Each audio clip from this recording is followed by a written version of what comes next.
They're saying that Netflix has won these streaming wars. That basically it is all over, and they have the dominance over everybody else at this point, to the point where they can basically dictate the prices and tell you to kiss off if you don't like it. It is the one I use the most, I gotta say. Yeah. Well, it is interesting. You just look over the last year at what Netflix has done and how they've grown. They've got not only the high-end shows and the blockbuster movies, which they've done for a while, but they've really jumped into the live sports. Yeah. They had a little football on Christmas Day, 2 games back-to-back. They're doing the WWE now. The Tyson fight. Right.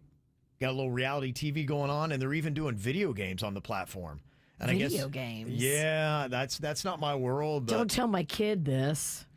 yeah, I was talking to a friend of mine, and his kid is now working for, I think it was Samsung.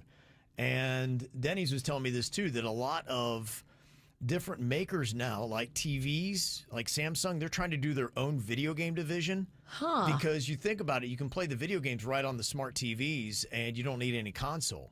And so they completely want to take on your other video game makers like Xbox and PlayStation. Do they charge more to add like the video games, or it's just included in whatever they already charge? That's a good question. I haven't played it yet. I think it's just going to be inclusive because they just want people to buy Samsung TVs. Will they be better than like your Roblox and your Minecraft? Because in my house, those two dominate. So you'll still be able to get those because the Samsung Hub, I guess they call it the gaming hub, they'll have their own exclusive games, but they also carry other companies' stuff. Even if you have Microsoft and you have the Game Pass through Microsoft, you don't even need the Xbox now. You can connect and do the cloud gaming right through the TV. You just sync up a Bluetooth or buy an Xbox controller. That's what I did, and I just sunk it right to my television. Huh.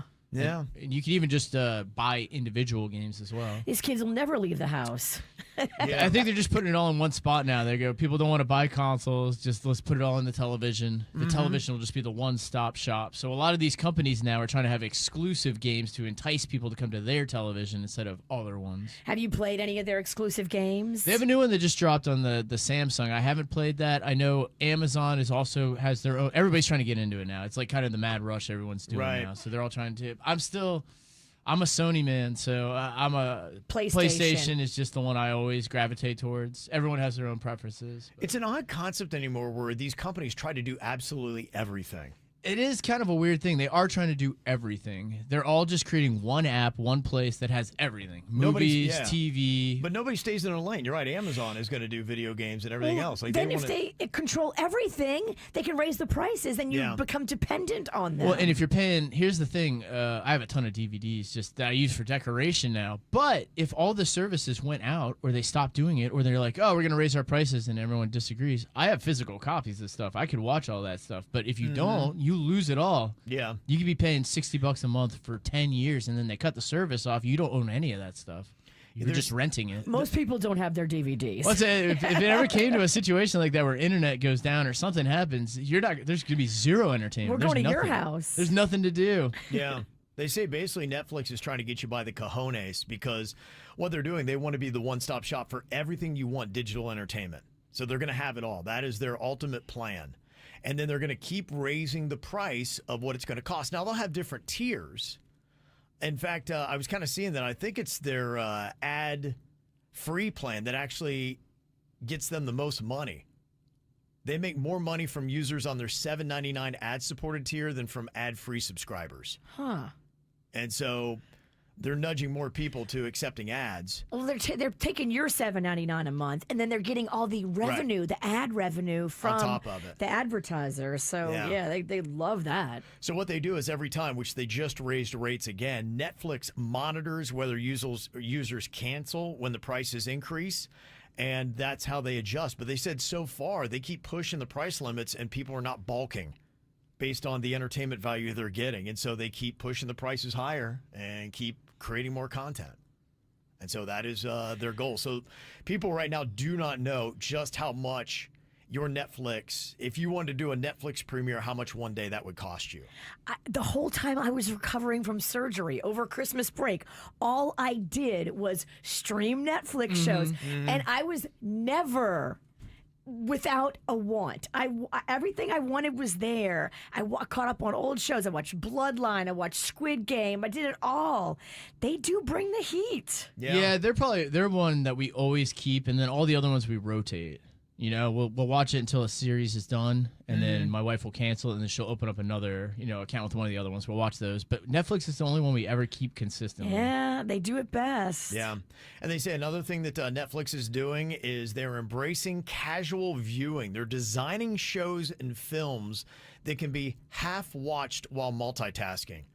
And I got to tell you, I am terrible with this too. I keep getting myself on social media as I'm watching a show, and I got so many things paused. I'm like, what am I doing to myself? Right. Why am I letting the world scramble my brain? I do the same thing. Your phone's right there. You're watching the show. If it's like a weak moment in the show without action, you pick up your phone because you're overly stimulated, and now you're training yourself to become more overly stimulated. It's funny. My wife and I will pick shows based on how much we think we can focus on it at that moment. So if we can't, like we're doing something else in the background, we'll put on reality shows because they don't take that much focus. You can always tune back in. You hear a little commotion, you look, and then you go back to what you're doing. Dude, they're doing it to us, but we're letting them. Yeah, we are, but we pick shows based on how much we think we can pay attention that night. Yeah. I would not be surprised to see you getting a focus rating on shows you watch, because Netflix, they admit, are writing their shows right now. Now, not all of them, but some of them. Like there was a show called Irish Wish, which I didn't watch.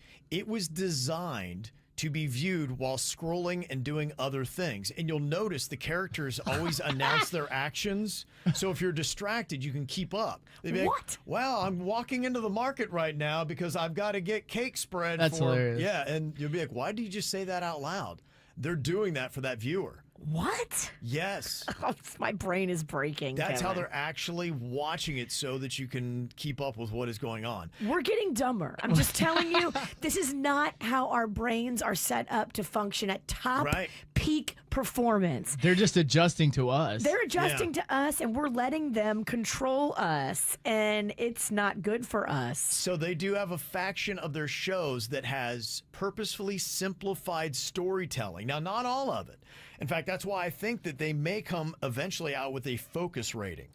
Like you're talking about. This could be done. It would have a certain score that you could do something in the background and just put this on the background. This is one where you really got to pay attention. Yep. Because we're throwing a lot of information at you really fast, so put your phone down. And if you don't have that kind of attention span right now, don't watch this. Well, back when Game of Thrones was big, if you were to watch that, you'd have to put your phone away, you'd have to watch, study, and then afterwards you'd have to watch a video just to recap everything you just watched because it's so much. Like I don't feel like anyone's watching TV like that anymore. 400 different characters in every episode. How could you keep up with that? I just feel like no one's watching TV like that anymore. That is of yesteryear. It is. So they're creating shows and saying, all right, what kind of show is this going to be? Do we have something good enough to do slow storytelling, or do we need to do this shallow storytelling where the characters are always obviously stating what they're doing? Yeah, it's funny. I mean, darn, I might tune into some of those shows because every now and then you want something just to put on in the background. You don't actually want to watch it. You just want something there, you know? So that's probably what they're catering to. Yeah. We're getting dumber, We just so are. you know. Yeah. You're right. If you do all these different things at the same time, you don't do any of them great. So you're doing more stuff, yeah, but you're not optimizing your skill level, your brain capacity. Like you're not challenging yourself you're at all. not challenging yourself. You're going to be mediocre at a bunch of things. Yeah. Yeah. That's what we're getting to. So that means on KBJ, we got to keep restating what we're doing for the people All that right. are scrolling on social media to make it obvious and easier to follow. This is how we do. It's the KBJ Show.